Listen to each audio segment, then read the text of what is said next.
तुम्हें अल्लाह ताला नबियों के सरदार की ज़ौजियत में अता करेगा, उनको अल्लाह ताला तुम्हारा शौहर बनाएगा। हजरत सैयदा पाक ने जब ये हाब की ताबीर सुनी, आपके दिल में फरिश्ते आग पैदा हो गया। जरा मालूम करो बंदा कौन है। वर्का बिन नौफल कहने लगा वो कुरैशी हाशमी घराने से होगा, पैदा मक्के में होगा और उसका नाम मोहम्मद होगा।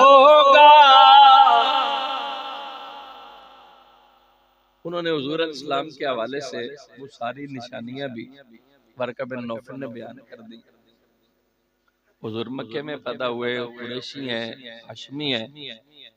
वालिद के लिहाज से जनाबे कुसई पे चौथी पुश्त में हुजूर का सिलसिला जनाबे सैयदा खदीजा से मिल जाता है और माँ के एतबार से 10वीं पुश्त में जाके तो सैयदा खदीजा पाक ने ये सुना कि पूरे अरब में जो सबसे बड़ा सच्चा है, सादिक है, हक़्गो है, रास्तबाज है, जो दयानतदार है, अमानतदार है, उस हस्ती का नाम मोहम्मद है। तो आपने मैसेज भेजा कि अगर हुजूर नबी पाक सल्लल्लाहु अलैहि वसल्लम यानी मोहम्मद बिन अब्दुल्ला आप मेरी इस तिजारत में इश्तिराक करें, शराकियत करें तो मुझे बड़ी खुशी होगी। चूंकि उन दिनों नबी पाक सल्लल्लाहु अलैहि वसल्लम आपके जो चचा हैं जिन्होंने हुजूर नबी पाक अलैहिस्सलाम को पाला है, हुजूर की इज्जत और नामूस पे बड़े पैरे दिए हैं, उस हस्ती का नाम जनाबे हजरत अबू तालिब।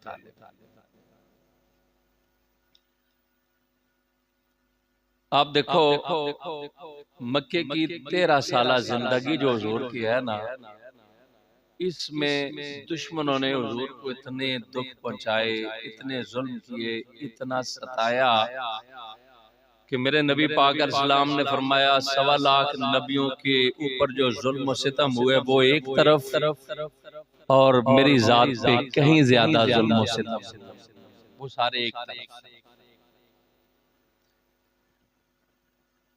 लेकिन आप देखें कि सरकार नबी पाक अलैहिस्सलाम की जिंदगी में बाहर जो हुजूर को दुख पहुंचते, तकलीफें पहुंचती तो उनका मदावा जनाबे हजरत अबू तालिब करते और जो दुख लेके वो सरकार घर में आते तो उनका मदावा सैयदा खदीजातुल कुबरा। ये दोनों हस्तियां जो है ना, ये सरकार अलैहिस्सलाम की बड़ी ही आशिक और मुहिब गुजरी, जिन्होंने हुजूर का बड़ा दिफा किया। शहब अबी तालिब में हुजूर के साथ मैसूरी काटी, हुजूर की इज्जत और नामूस के पहरे दिए। वो सियाल शरीफ के पीर साहब ने जो सिलसिला चिश्तिया के अजीम रहबर और रहनुमा हैं और पीर मेहर अली शाह साहब का पीर खाना है ना, तो उनके एक शहजादे ने कहा था कि दरबारे रिसालत के बस 2 ही तो अंसर हैं, एक माल खदीजा का, एक खूने अबी। प्यार नाल सुभान अल्लाह।